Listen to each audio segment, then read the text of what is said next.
State v. Kohberger. The defendant and counsel for both sides previously identified are present. We are in the public session now. I have my own agenda for what to cover today in the pretrial motion, and so I'm not sure what you have. I didn't receive any specific motions to cover today other than, I think, the ones previously submitted by defense related to questioning of the jury.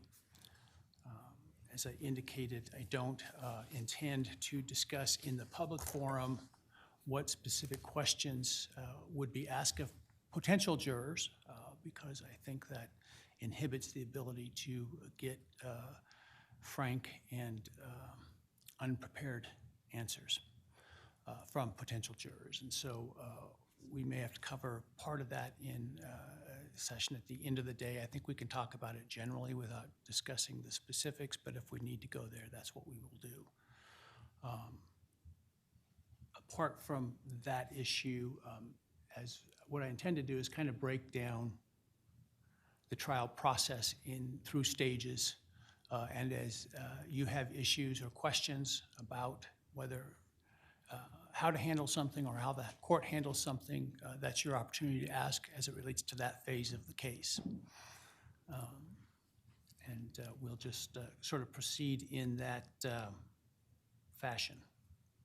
So starting with some general issues, I just wanted, and a lot of this is unfortunately going to sound like me simply lecturing about what I want and don't want, and that certainly is a large part of it, because if you know what I expect, I think it makes your job easier. And so I, particularly where I can't recall whether Ms. Massoth has had any trials with me or not, but I know she's been in front of me a few times, but the rest of you have not. And so it's, I think, important that you get that information straight from me rather than from the sources that you may get from asking around. So to start with, I'm not a fan of surprises, as you may have figured out by now.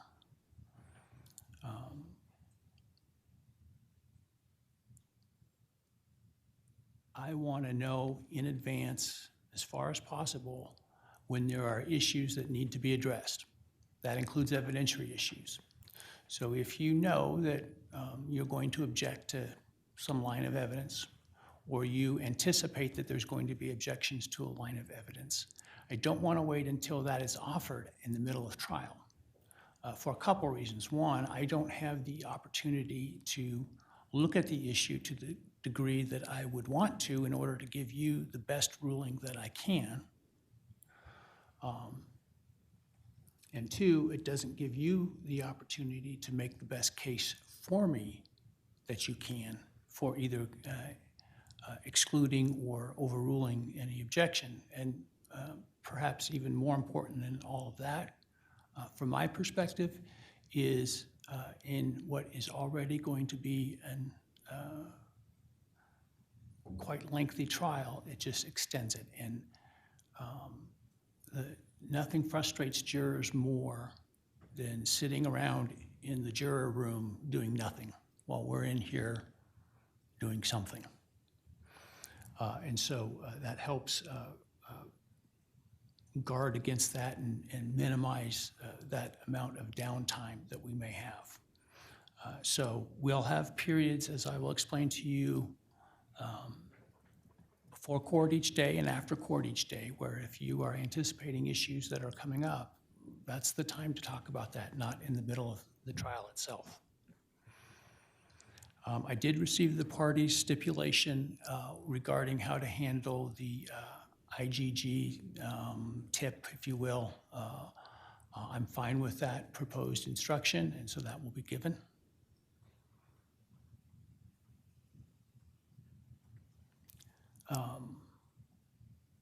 I think I'd asked you also to work on an instruction related to the use of the terms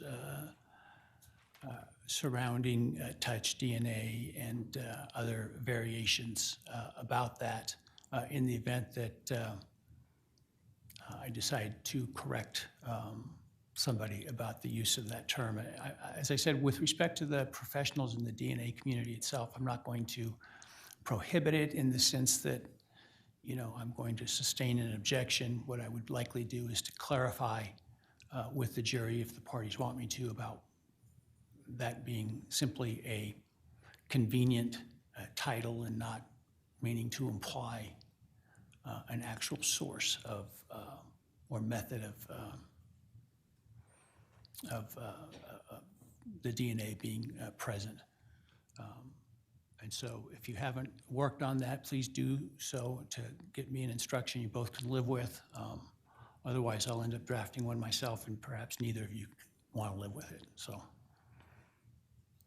with respect to the model, I think referred to as the dollhouse by Mr. Thompson, has that been produced for the defense to inspect? It has, Your Honor. It's actually here in this courthouse, has been for a few weeks, and Mr. Hurwitz facilitated the defense viewing it yesterday. Okay. It is available for the court's inspection if the court would like to look at it. And just for the record, to the extent that the model was characterized as a dollhouse, I think that was an inappropriate characterization. It is an inappropriate characterization. If I'm responsible for it, I assume responsibility, but that's simply not an appropriate way for it to be described given what occurred there and the victims. I think a better term is simply a model. Yes, sir. Rough model, given that it is admittedly not to scale precisely. So, Ms. Taylor, any record about that? You had a chance to look at it? Your Honor, we did. We were able to bring 2 experts in per our request yesterday, and we appreciated being accommodated while we were here. We do have a remaining question about where the model house will be stored during the course of trial. Where are you storing it, on the 3rd floor? Yes, sir. Okay. So it sounds like it's stored with the evidence vault of the prosecutors down there. And so I suppose if she needs to get access, or our experts do, we can arrange for that as well. I should have asked a better question, Your Honor. When it's brought in as a demonstrative aid, I am curious about when it's not being used by the prosecutor or the defense and a witness, where it will sit in the courtroom. I will find some place not in the courtroom, because I don't want it in the courtroom when it's not being used, but nearby in the event that a witness does wish to use it. Thank you, sir.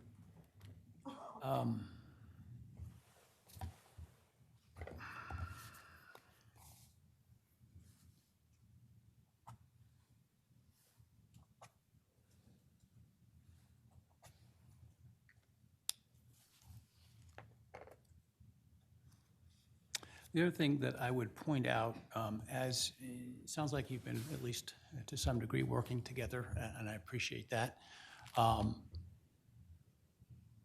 As you come to stipulations on agreement on things, it's important that those be reduced to writing for your own protection. Because too often what I see is in the middle of, for example, trial, well, you know, Honor, the other side said that they were going to stipulate to that, and then they're not. That leaves me in a difficult position because I wasn't part of those discussions, right? And so for your own protection, I think it's just important that you get those reduced to writing as much as possible. I did receive the parties' spreadsheets on the exhibits, which we'll go into a little more when we get to the exhibits portion of today's menu. But I appreciate getting that. There's some questions that I had about it generally, and then some more homework to do on it. In terms of the witnesses, I had asked, and I think my law clerk reached out to make sure that we get a description of those witnesses, kind of like if they're, who they work for or where they're from, something that will allow me to categorize those on a juror questionnaire so that they don't just get a list of, 300 names, but can say, all right, these are witnesses, these people live in Pennsylvania. These are witnesses that work for the FBI, right? And so that they can put in context those names, which will be, result in a more accurate review by them of those names to see if they know anybody. And I'm not sure if that's been accomplished yet or not. And so if you haven't done that, please get that to us as soon as possible so we can incorporate those. I think the state had, and last I had heard, but it's been several days, the defense had, we were still waiting for someone from the defense. And I believe that that's been provided. My hope is that it was sufficient because I think it came back and we re-provided it. Okay, I'll check. If it's not sufficient, let us know. I'll check on a break to see where it's at. All right.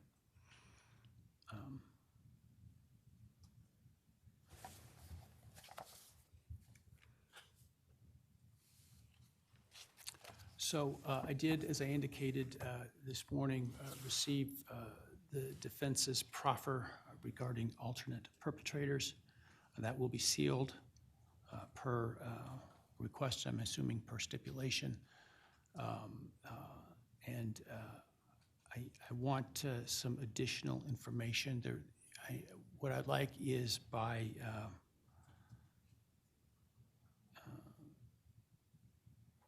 the 23rd, if possible, for the defense to do two things. One, provide me with whatever actual evidence you have that supports those allegations, rather than just allegations. And two, provide for me how it is you believe that what you are offering is admissible. Because it seemed to me much of what you had put in there was fairly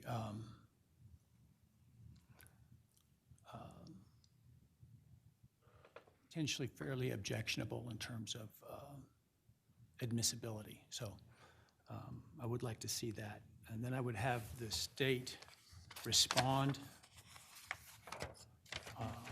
by the 6th, which is 2 weeks. And then I would propose a hearing on the 18th.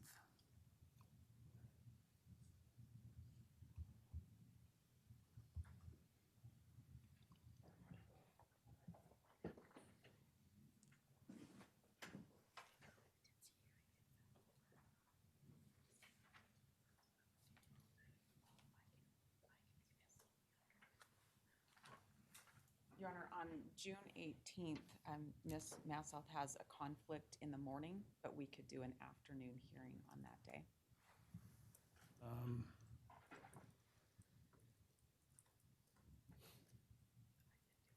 Can we do the 20th?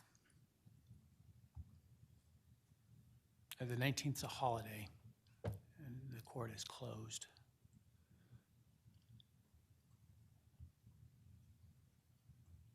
I'm just not sure whether it can be done in a half a day or in the afternoon or not, depending upon where we're at. That's my concern. Your Honor, for me personally, the 20th is a little bit of an issue for personal reasons, if we could avoid that date. If we can't, then I guess we can't. Well, let's, can we start by like noon on the 18th? 12:30 or 1. I'm in federal court. All right. Let's do 12:30. Are you handling those issues? Alternate perpetrator. I'm, yes, very involved. Let's do 12:30 on the 18th.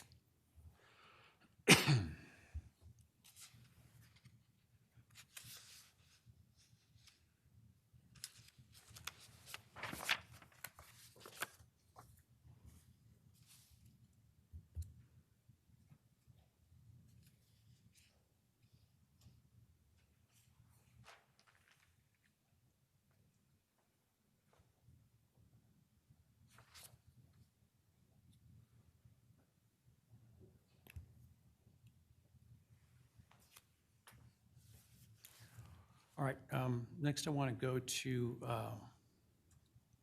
juror questionnaire discussion. Before I do that, this was that was, as I said, sort of a catch-all category. So I want to ask you if you have questions now, because I suspect it will fit into, if you do, a more specific category, and we can address it at that point. But if you have a question or concern about anything we've talked about thus far, now's your chance. I don't believe so, Your Honor. No, Your Honor, thank you. All right, juror questionnaires.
Certainly counsel and the defendant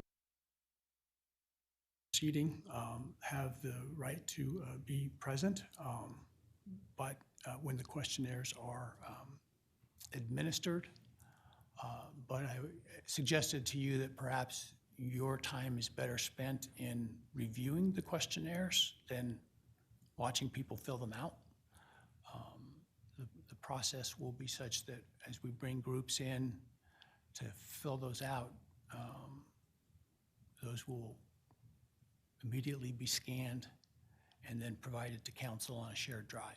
And so I guess I wanted to get your feedback on whether I suspect this is a all for one or not proposition. Thank you, Your Honor. My understanding is we have both agreed that there's no need for counsel from either side to be present during that stage. We'll focus on the tasks at hand. Okay, very well. Does that accord, Ms. Taylor? It is, Your Honor. All right, very well.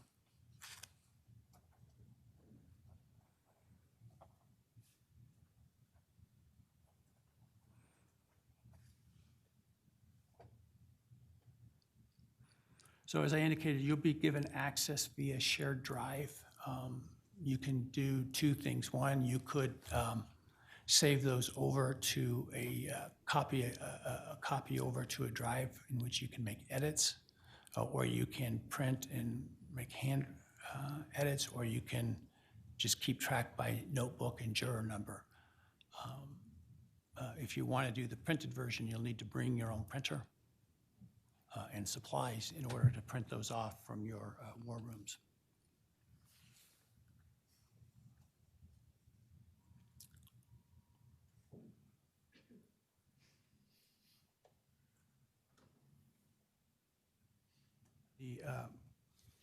The plan will be to take the universe of jurors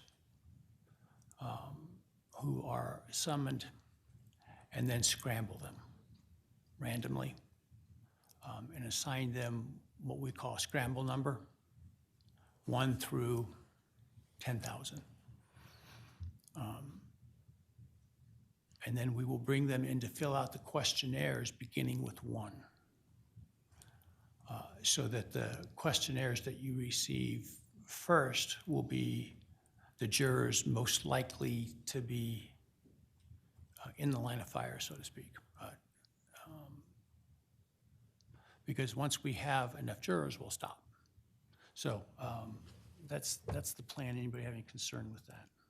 No, sir. No concerns, thank you. think technically under the rules, you are entitled to watch the scramble process, which literally involves the jury commissioner hitting a button. I don't know if any of you want to be there for that. Well, thank you. We'll waive our presence for that, Your Honor. Very well.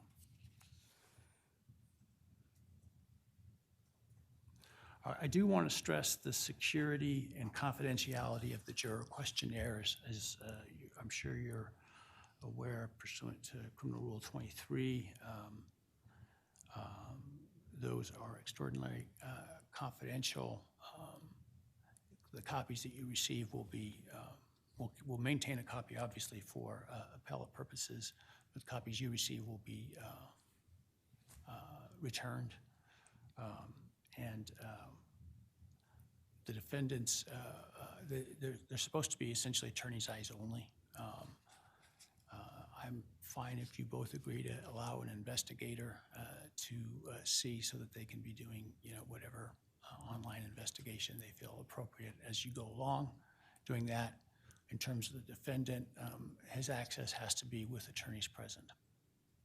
In other words, he can't have a copy or whatever to go back with him when he's not with you. That makes sense, but I have one question for the court. In addition to our investigators, we have 3 that are working on the case. We would request our paralegals be allowed to assist us just with the magnitude of the task. We'd like to have the assistance of our paralegals in organizing and reviewing. Sure.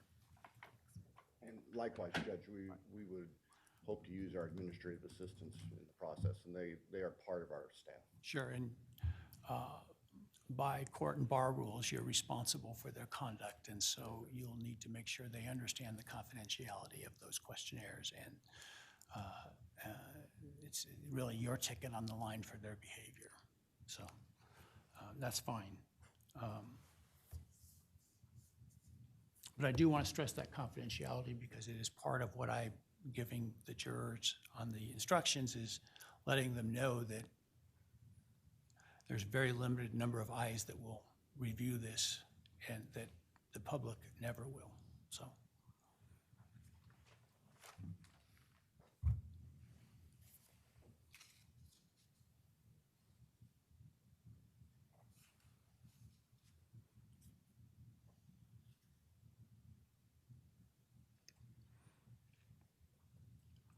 The plan will be to try to process the first questionnaires. As I said, you'll get them each day and go through them. After 3 or 4 days, we will start to have hearings. Those will be sealed hearings because we'll be going over the questionnaires in detail, in which you folks identify the concerns you have with the questionnaire answers, specifically whether there's a motion or agreement to strike a particular juror before we ever have to bring them in based upon the questionnaire answer, right? And the idea is to dismiss those who are unlikely to be put on the jury because of either perceived bias, knowledge of the case, or hardship. And so, I think it helps everybody if we are trying to agree to that as much as possible. It's the reason that we are summoning as many people that we are, is so that we can really cut through the chaff and get to the wheat.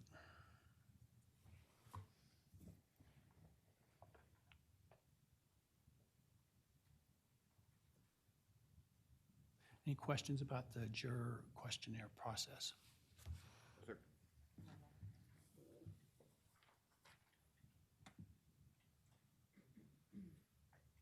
So the next topic I have is voir dire, more specifically.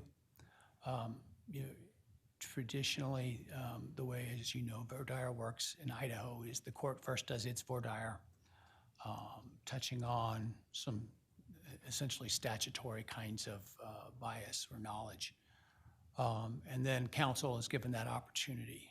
And so much of what would be the court's voir dire, I have incorporated into the questionnaire so as to limit my role in actively questioning the jurors or potential jurors. I may follow up on some of the answers given on the questionnaires if I feel there's a need to. But otherwise, the time will be yours. What I intend to do, and I'll get your input on that, is using a model very similar to the model Judge Boyce and I came up with in the Daybell case, bringing in groups of anywhere from 15 to 20 people at a time, having a general session of questioning by the attorneys, approximately 30 minutes aside of those folks, get through challenges for cause or dismissals for hardship, et cetera, of those folks. And then who's ever left over of that group then would be subject to individual questioning by the attorneys. And so the jurors that are left over will be taken to, for example, the jury room and wait in there. And then we'll bring the jurors in one at a time to answer questions from counsel. The goal is, I'm not going to stop you if you're getting important information that needs to be got to, but the idea is after that more group discussion, the individual voir dire will be more for very sensitive topics, also for knowledge they have about the case from media or otherwise, because I don't want them to talk about it in front of other jurors. And then other topics that you sense were too sensitive to talk about in front of the others. Hopefully we can get through each of the individual jurors in 10 to 15 minutes apiece, but we'll play that by ear. We'll see. Ask a question? Sure.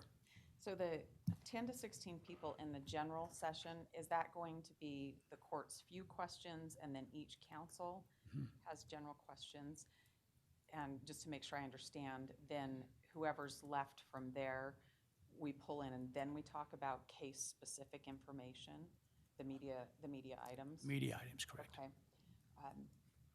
And would you envision that during the time we talk about media items, I can also find out their views on capital punishment?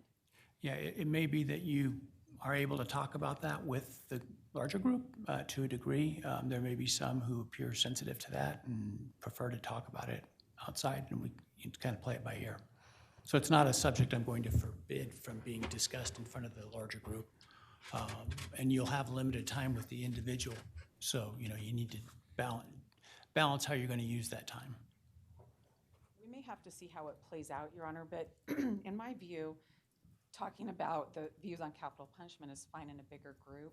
My preference would be to be able to get the media items, people that aren't going to make it, to let them go before we do that. I think it would save time to have them gone before we do the capital punishment views.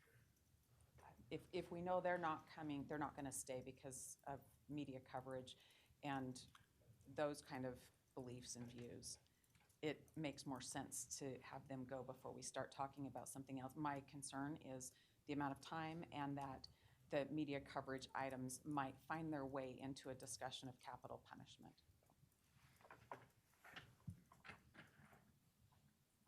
Well, I will make it clear to the jurors that they're not to discuss anything they may have heard in the media during that general session. And we'll play it by ear. If it's not working, we can change it, right? So let's, and this is very similar to the way Judge Boyce had done it. I think it worked well. They got a jury fairly quickly. Now, as much as the attention was in that case, obviously this one seems to have more publicity. But I think that handling it with first going through the general, because we're going to lose people based on hardship, based on, have they made up their mind? Yes, right, kind of stuff. And so we don't even need to talk to them. And then we can get into the issues, or they may, simply give a view of capital punishment and that one that it's clear that they're not qualified either one side of the coin or the other. But if you want to deal more if they're hedging or you're sensing some concerns, you can use that follow-up time in individual session to follow up on that rather than trying to do that in the public session. Any questions about that, just in terms of how the questioning will go? So my intent in terms of public access to the voir dire process is that during the group session, victims and defendants' family will be present. A small number of public seats will be available. And then it will be streamed to a larger room in the courthouse for anyone else in the public that wants to watch. It will not be broadcast outside of that closed circuit, because then I lose control of the recording in the event that a juror's identity is revealed, and then I get all the internet sleuths out there trying to figure out who everybody is. And I want to protect the juror's privacy as much as possible in that regard. And so this does allow for a public access is the right, but also allows the court to tightly control that process. And then the individual voir dire will be counsel and the defendant only.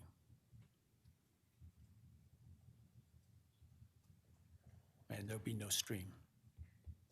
Potential jurors' faces and names obviously won't be broadcast. Correct. The faces will not be broadcast, and you are to only use their scramble number as their identity throughout this. So they will never, you will never speak their name, nor will I or the court.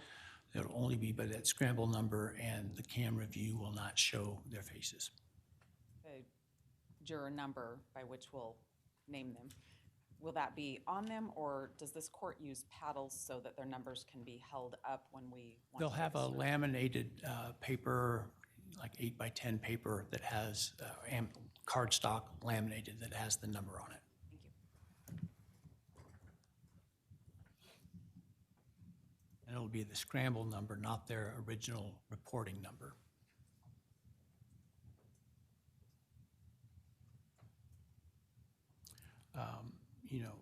My goal is to try to get through 4 panels a day, which may not seem like it's much, but I know from the prior trial that they struggled to get 3 a day. So my goal is to try to get to 4 a day, but I want to get at least through 3 panel a day. The plan would be is once we get through the number of jurors we need to sit, including alternates and peremptory challenges, plus a few extra in the event something changes before the time we exercise the peremptory challenges. Once we get that number, and let's say that number's 50, that's where we would stop and then go to the peremptory challenges. Does that make sense? Any questions about that? Just to clarify that I understand it, we'll get enough people that we get 50 that have not been challenged for cause and then That have exercise. been passed for peremptories. cause, correct. So once you get that, if you will, struck panel, then we will exercise the peremptories. With respect to the number of jurors, prior to Friday, I had intended to use 6 alternates, and after Friday, I intend to use 8 alternates for a total of 20. That's about the maximum that I can fit into the jury box that we intend to use. So that number, 20 plus strikes, which would be 12 strikes apiece pursuant to rule, gets us to, I think, 44. And so the plan would be to get, 50 to 55 that have passed for cause to bring back for the peremptory challenges in the event that we lose somebody for some reason in between.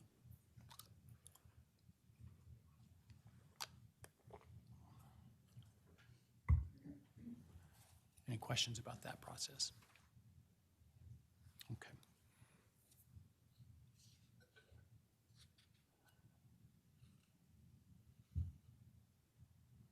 So, and then when we're exercising the challenges, what I do is I give you a time limit geared to the number of peremptories that you have.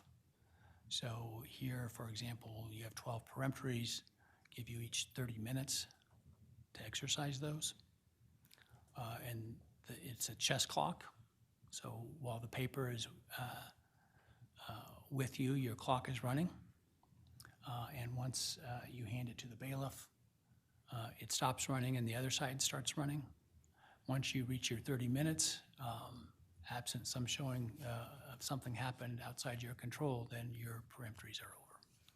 Now, that's usually I give 1 minute per peremptory in the typical trial. I'm giving you far more than that here. It shouldn't take that much time, particularly with the number of people that you have keeping track of everything.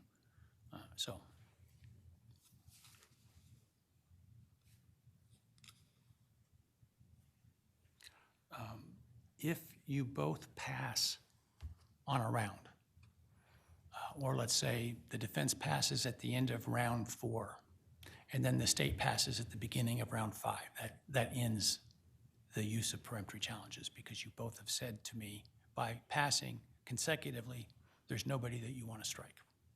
So understand that rule as you go in.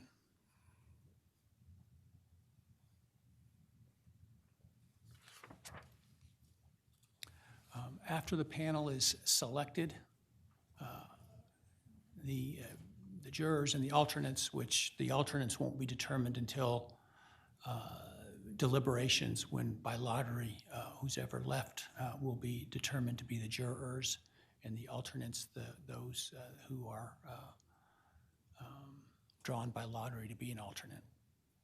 But that group of jurors, and so the 20, will be taken to another location in the courthouse. I will briefly meet with them, simply to introduce to them the people that will be talking to them, which will include the trial court administrator, the jury commissioner, and Judge Cawthon, who will be acting as it relates to this case as the administrative judge during the trial, to help them understand the process that we will use for juror security, for juror privacy, for reporting, and all of that, to answer any questions they have about that process, so they know where to go to ask questions about the process, and sort of, if you will, onboarding them. Counsel won't be at that, nor will I, other than to introduce the people, and then I will leave so that I don't inadvertently hear anything that I shouldn't hear on my own.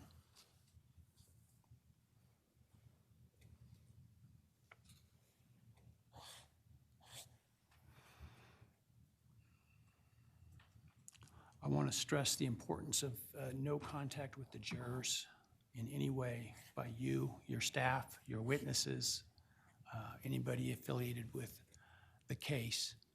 And so they need to be instructed as to that. So if you happen to see a juror somewhere else in the courthouse or at the grocery store or at the coffee shop, you're not to even engage in pleasantries. Turn tail and run the other way as fast as you can. If you have any contact with the juror, you need to report it immediately to myself and to opposing counsel, so we can then make any inquiry that we need to.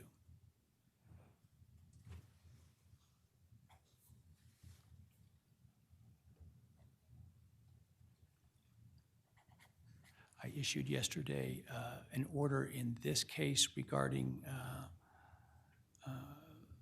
sort of the rules of the road for those attending the trial, as well as an administrative order that I imagine will be on the court's website here, if it's not already, outlining some of that as it relates to outside the courtroom. So my order in this case relates to the courtroom. The order, as I signed as administrative judge, relates to the courthouse at large. Make sure you have reviewed that and make sure your team understand that. There will be portions of the building that will be off limits to the public and to you. So make sure you understand that as well.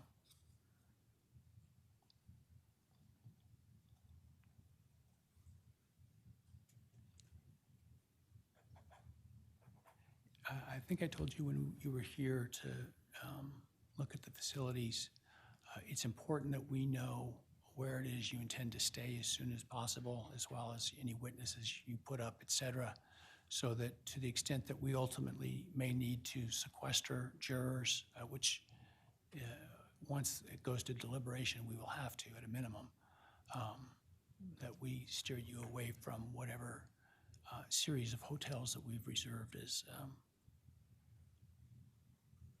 potentially available for us to use, that you're not there. So let staff know if you intend to stay at a hotel, if you intend to put witnesses up at a hotel, if you intend to have staff stay at a hotel. Let us know where that's going to be.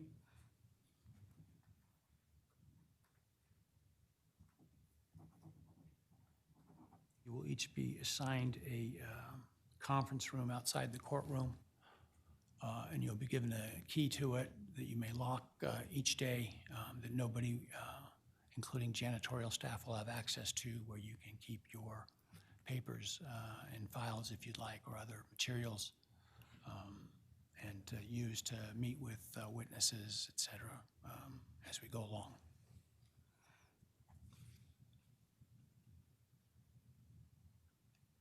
All right, before we turn to the trial itself, any questions about the jury selection process or the jurors?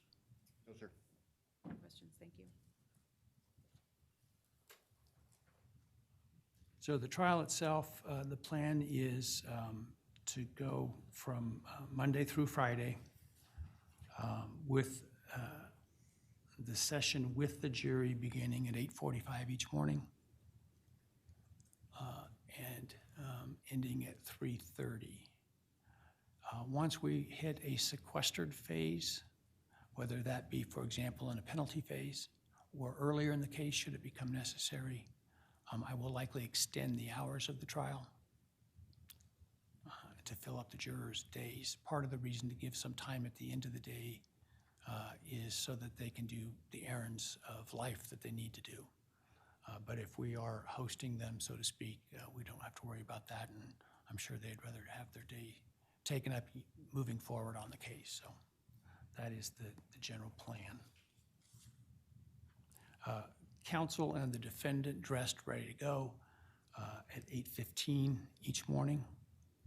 From 8:15 to 8:45, if there are issues to discuss, that's when we will do them before trial starts. As I encouraged you when I first started this morning about this would be a really good time to discuss anything that you've just uncovered that might be an issue in the case. We will likewise have a period at the end of the day from 3:45 to 4:30-ish to similarly address issues that may be coming up the next day or in the near future.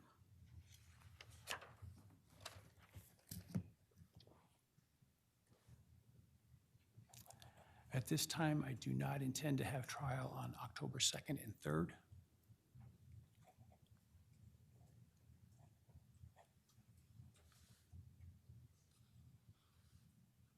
Because of a previous commitment that I have. I had talked to you before about potentially being gone on the 14th and 15th. As of now, I've been able to make alternate plans. So for now, you should plan on being here for trial on those days. Holidays that I could spot quickly on the calendar include September 1, October 13, and November 11. So those are holidays for which there would be no court, with the exception that if we are sequestered, we may have trial, and we'll address that as we go. Because I can't send jurors home for the holiday, and so we might as well use the time.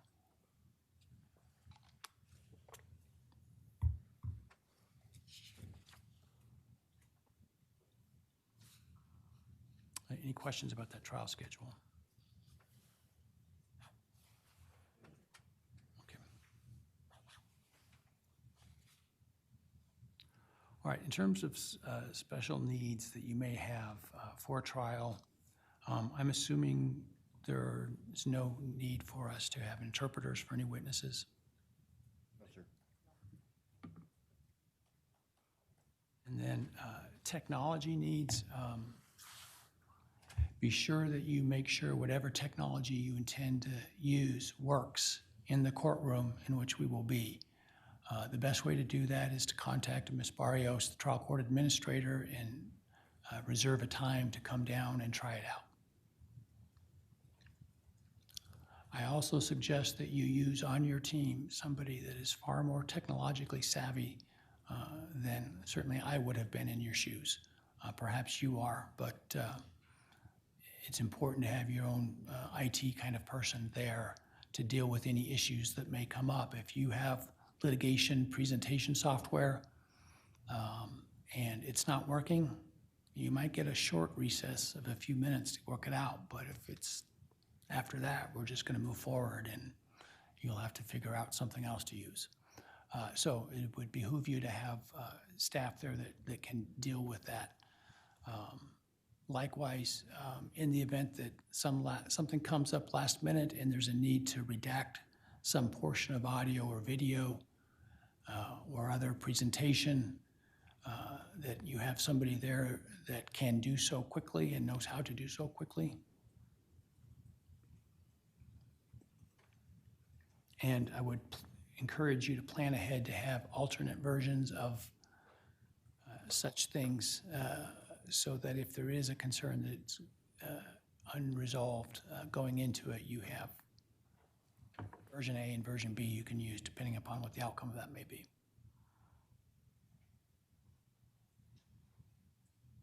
Any questions about technology? In terms of what we provide, it will be a overhead, what we call the Elmo device, which is the device where you set a piece of paper down and it projects onto the screen. And then we have a HDMI link for your computer to present whatever you want to from your computer. That's it. That's our technology. So anything beyond that, you'll have to bring.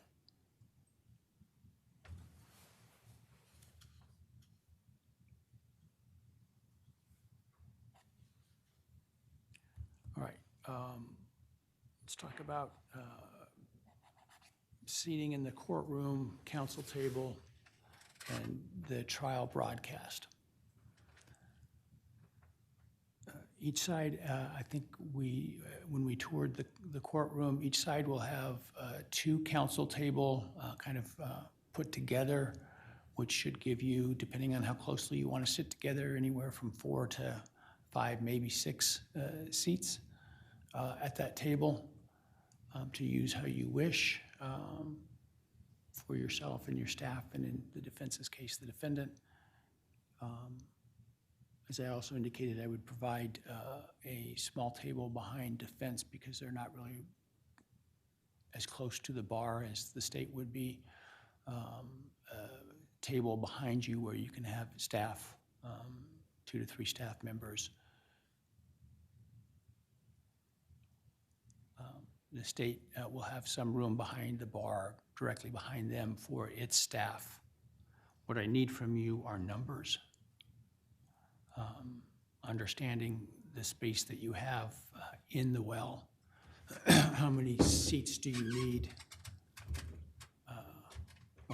How many seats are you requesting and how many seats do you need are two perhaps different issues, but in terms of requesting, this does not include, for example, the victim's family or the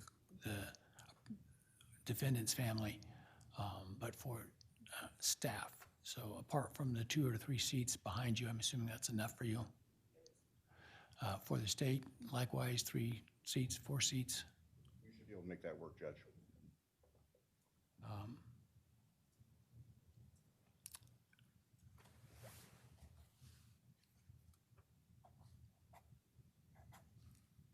In terms of reserve seating for the victims, it will be for those statutory victims that was agreed to by the parties. And for the defense's family, it would be those 4 members that were identified in terms of reserve seating. What I would like to do, though, is I suspect that it's maybe that everybody won't be at trial every day. And so what I would like, excuse me, is for those that have reserved seating, in particular the victims, and I should point out I am going to reserve 2 seats for the 2 surviving roommates who are technically victims of the burglary. I don't know whether they would have any desire to be here. I suspect not, given the way they've been treated in the media. But if they do, that they would have seats available. But anybody who has reserved seats, I'm asking that they notify the trial court administrator what their plans are for each week. So if you tell me you're not going to tell the TCA, I would like to know, for example, we're not going to use 3 of the seats on Tuesday, so that we know, so that we can make those seats available for the lottery system, or it's not technically lottery, it's a first-come system on a computerized basis. But if we don't hear from you and you haven't made arrangements, we will assume that you don't intend to be here. So it's important that each week you let the trial court administrator know. She'll give you an email address if you contact her, where you can send an email to tell us whether you'll need all of your seats or not that week, and which days you won't. That goes for both the victim's family and the defendant's family.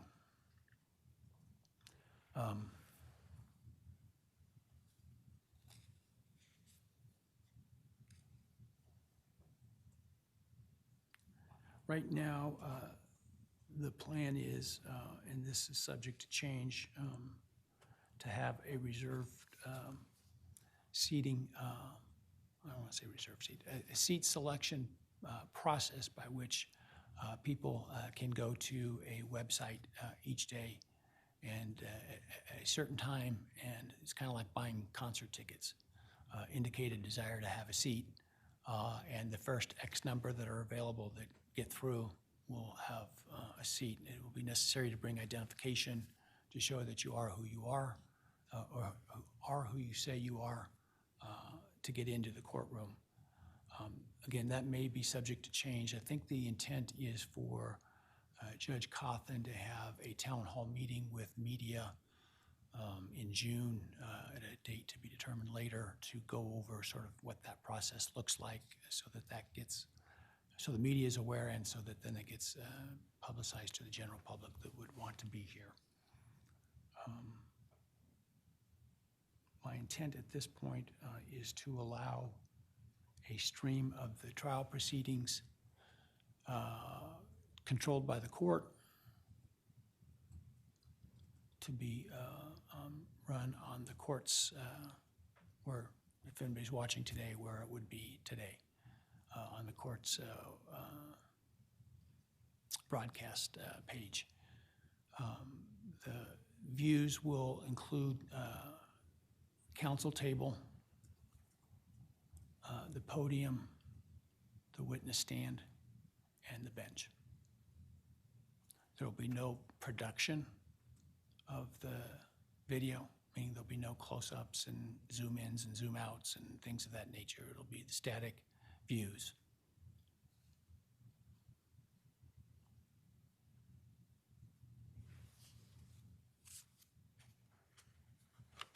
Before the court goes further, when we're talking about the reserved seating for families in the courtroom, if we have some other members of Mr. Kohberger's family that travel and want to attend the trial, can we request an extra seat for a day for them?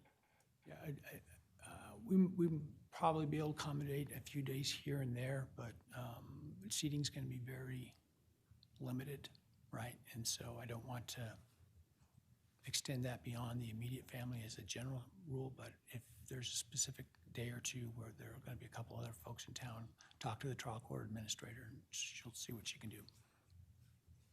In addition to that, we have one other person on our team that would like to have sit with the victim or with Mr. Kohberger's family. It's not somebody who would testify. So So if we could have 5 seats, it's somebody who will just assist them, as the media might try to talk to them Sure. a lot. All right, Thank you. I don't have a problem with that. I'm assuming the victim witness coordinator will want to be there as well, so. And Your Honor, as the court is aware, we have, unlike most cases, we have multiple victims here. So we will have multiple victim coordinators to work with separate families. We will coordinate that with Ms. Barrios' office to let her know. Are you talking about one per family? Hopefully not like that, but we're Thank going to need to split at least, we're going to need to have at least 2 separate groups. All right, let's try to keep it as limited as we can, just because seats are at a premium, but. Yes, understood. Your Honor, may I also ask the court in regard to the live stream from the witness stand? I believe that we mentioned this, at least in passing, in our trial brief. State anticipates that we may have witnesses who, for reasons the court articulated about the other 2 victims, surviving victims, that a public live stream where their images could be captured and played games with in the media world. Is it possible for the video of that live stream when they testify to be shut off and just have the audio? We also may have a small number of law enforcement witnesses who also do covert work, and broadcasting their images publicly would be undesirable. We will advise the court. We've asked the agencies to identify anybody in that capacity and to specify the basis, which we'll bring to the court. I just wanted to give Your Honor a heads up. Your Honor, this case is very high profile, and we've had people who have expressed reluctance to talk to us and being willing to testify for similar reasons. I did have a chance to speak with the state this morning, and we agreed that what we'd do is take a look at our entire witness list and try to figure out people that might be more sensitive to having their video camera on their face while they testify, and we may approach the court with a stipulation for certain numbers of them. Well, my intent would be with respect to victims, and I've already indicated I think the 2 roommates are victims. There is a compelling interest to protect them. And so just as typically when media is present, they're not permitted to photograph or video victims that may be in the courtroom. If the victim requests it, their face will not be shown during the broadcast. In terms of those that work covert, I gotta see where the parties land on that. If they weren't covert in this case, I'm not sure about that. I'll have to think about that, and you may have to convince me, because I think there is public interest at play here. And so we'll talk about it. Thank you. Yes, sir. And as for anyone else, you're going to have to really convince me because of the public's right and their hesitance.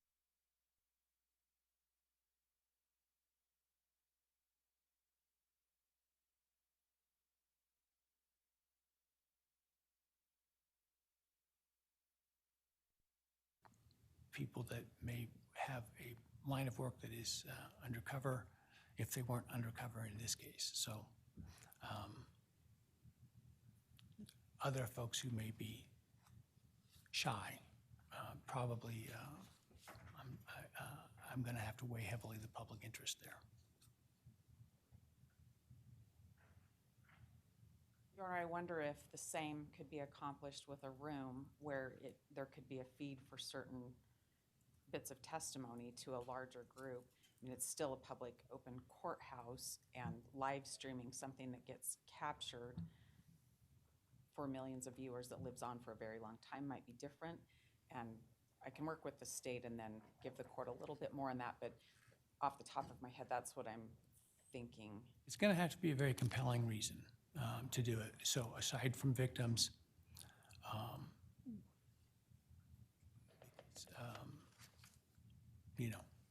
while we are open in the sense that the people in the courtroom, the likelihood is we can't fit everybody in there that wants to be in there. And if I start not broadcasting the testimony, the full testimony of people who would otherwise prefer not to, that's going to fill up, that's going to be a large number quickly. And the best way that we have to ensure that the public is accepting of whatever verdict may be reached in this case is for the public to have the ability to see the evidence. So I'm not saying no, I'm just saying you're going to have to really convince me. Thank you.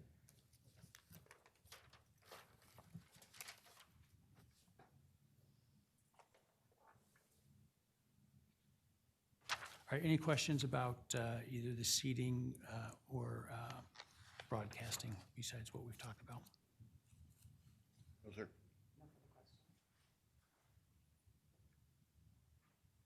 All right, let's move to then opening statements.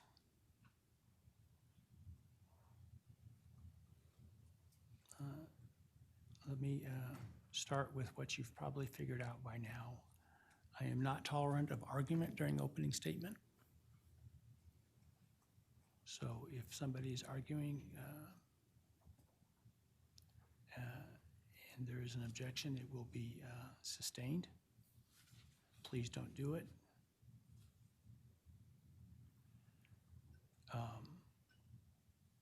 What I would like you to do is,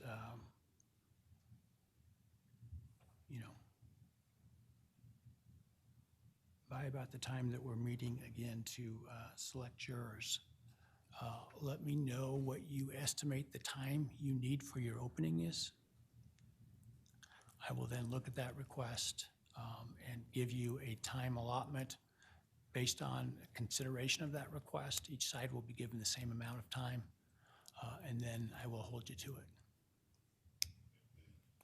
In other words, if you tell me it's going to take an hour, I'm not going to tell you you only have 30 minutes, right? But if you tell me you want 5 hours, I might have some questions about that. But if you tell me you need an hour and I give both sides an hour, in about an hour, you're going to hear me say, counsel, you've got 5 minutes left.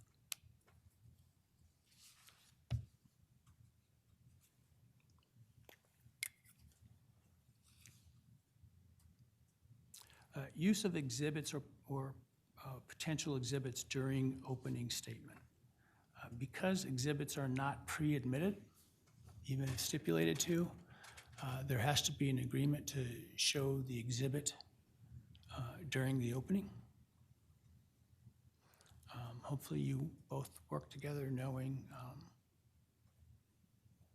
what is coming in and isn't coming in, particularly where there's an agreement that something's coming in, other than spite, there's no good reason to not agree to it because the shoe will be on the other foot, so to speak, down the road. So courteous typically pays off with reciprocal courtesy. So work together on that, but technically if it's not admitted, which nothing is by the time of opening, and there's an objection to using it, I would likely sustain it. For that reason, it's important that you, if you're going to use, for example, like a PowerPoint or something like that, that you share that with the other side at least 72 hours in advance so that they have a chance to review it and then work out any concerns they have and lodge any objections that can't be worked out with me, 48 hours in advance, so that I can then look at it and make a determination.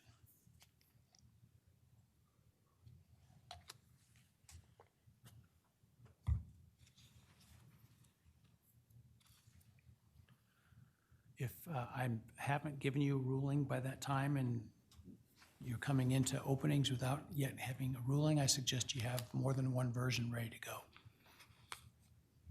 One that is anticipates the objection being overruled and one that anticipates it being sustained.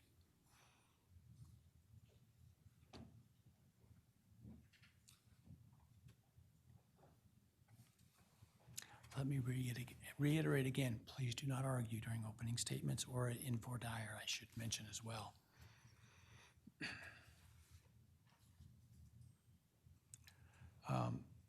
Make a request at the beginning of your opening to enter the well, and it will be granted. However, an invitation and permission to be in the well is not permission to invade the personal space of jurors. So understand that and stay a few feet back, at least from the bar of the jury well.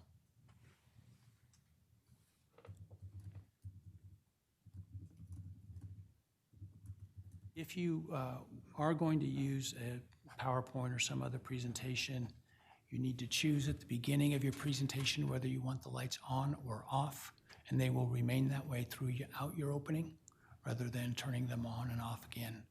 So I suggest you do a dry run based on what the light looks like at that time to see what that looks like, to see if you want it on or off. Any questions about openings? All right. Next, I have witnesses. Before we do that, let's take a break. We'll take 10 minutes and we'll be back, all right?